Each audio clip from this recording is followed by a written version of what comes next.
the Sabbath, Jesus went to dine at the home of one of the leading Pharisees, and the people there were observing him carefully.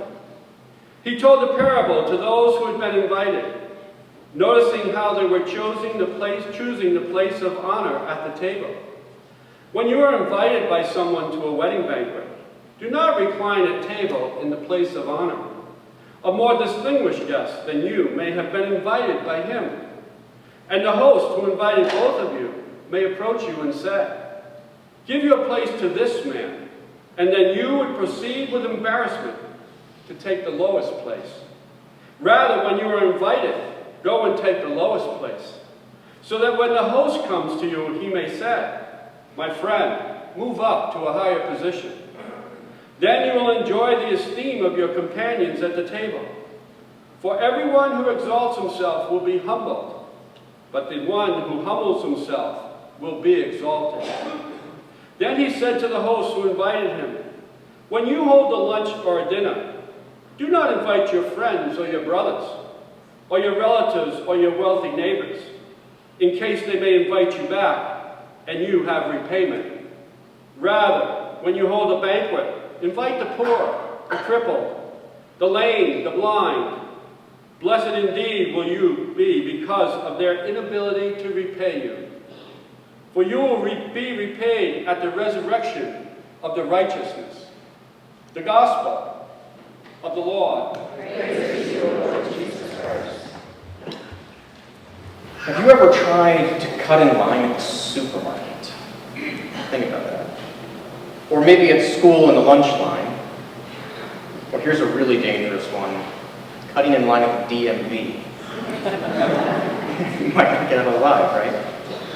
A chorus of voices would rise up and say, "That's not fair. Go back to the back of the line. We were here first. We've been waiting patiently."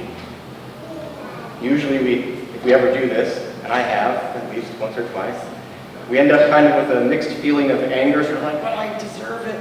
And at the same time, a humiliation, and we kind of shamefully shuffle our way back to the end of the line.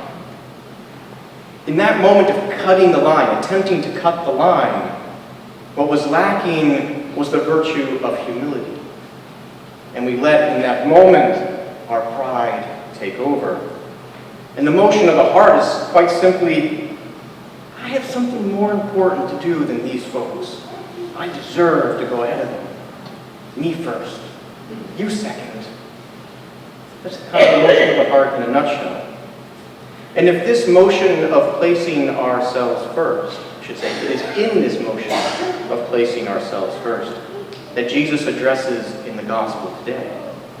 And he serves a little bit of humble pie to those attending the dinner of that Pharisee, and provides an opportunity for us to reflect upon the virtue of humility, what it really is, and what it means for the Christian. The word humility comes from the Latin humus. That's where you get the word humus, right? Meaning of the earth, or earthy. And it suggests a lowering or an abasement of oneself, and allowing another to take the lead, take the glory, to take the spotlight, to take your place in line or your place at table. It suggests an openness to conform oneself to the wishes of another. And it suggests true knowledge of the nature of things and of relationship.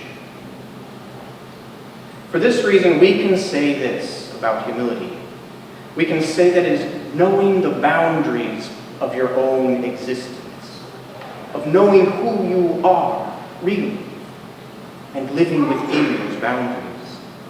Or colloquially, we might say, knowing your place. Humility is the foundation for the virtue of faith. It is an absolute prerequisite for salvation, because the humble soul acknowledges that God is his source of life. The humble soul can say, "You are God. I am not. You are God. I am not." The humble soul allows God to rule his life and establish the order of all of his relationships, human and divine. The humble soul allows itself to be molded like clay, shaped by His Word in the Holy Scripture, through the handing on of the deposit of faith, from the apostles until this day, through prayer, through the liturgy, and the reception of sacraments. These things form us, they shape us, and it is their place to do so. The humble person wishes to be transformed by the good. Thus, humility is the first virtue in so much as it removes obstacles to faith. It removes pride and makes a man subject to and fit recipient of the grace according to the words of St. James. God resisteth the proud and giveth His grace to the humble. Humility keeps the mind and the heart submissive to God. Contrary to humility is the vice of pride. And we can say that pride then is a seeking to define the boundaries of your existence, not knowing your place. Fundamentally, pride is when we make gods of our own selves and expect everyone else to serve us. Our pride asserts itself when we do not acknowledge God as the source of our existence, who gives us all things and sustains our very being. When we seek to make our own meaning. Isn't that the mantra of today? Make your own meaning, make your own life. But when we do that apart from Him and His established order, we have become proud. This vice manifests itself in many ways. In always seeking to be first in line, or at the table, or wanting to have the most money and show it off, or boasting about how successful we are, or not listening to and serving a neighbor in need, or always having to do things my way, or refusing help when we really need it. That's an act of pride too. In more horrific ways, pride is manifest in abortion and euthanasia and the growing number of suicides. It's manifest in all of the confusion circling around gender identities, the promotion of homosexual marriage. And these are but just a few of the ways in which people seek control over their lives, forgetting that they're God's first. And He makes everyone with a specific end and purpose for their lives. We know from simple human experience that the prideful often fall from their self-made thrones. And they tend to fall in spectacular and disastrous ways. Not always, but we do see them fall. They rise and they fall. And Jesus warns us of that today. The humble, however, we rarely ever see affect such a spectacle of the rise and fall, because their aim is not to build themselves up in the eyes of the world, but to simply live the gift of life that has been given to them by God. Failure for the humble is actually a gift, as is the opportunity to try once again to live with God and in God. The humble know the boundaries of their life and joyfully accept them. That is not to say that there are some amongst us who are gifted with great talents and who end up in one way or another in the spotlight, or end up one way or another in rules of authority. But we all know that those who are in these higher places, who use their gifts for God and His people and not for their personal gain, behave very differently than those who abuse their gifts. In both the simple human reality of life and the spiritual life of every person, it is the humble who are ultimately exalted by God. We can ask, who is the most exalted in heaven?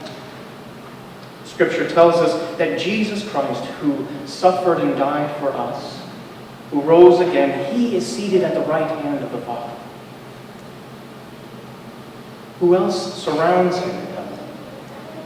First and foremost, we have Mary, our mother in faith, who said, "Fiat, let it be done to me according to thy will."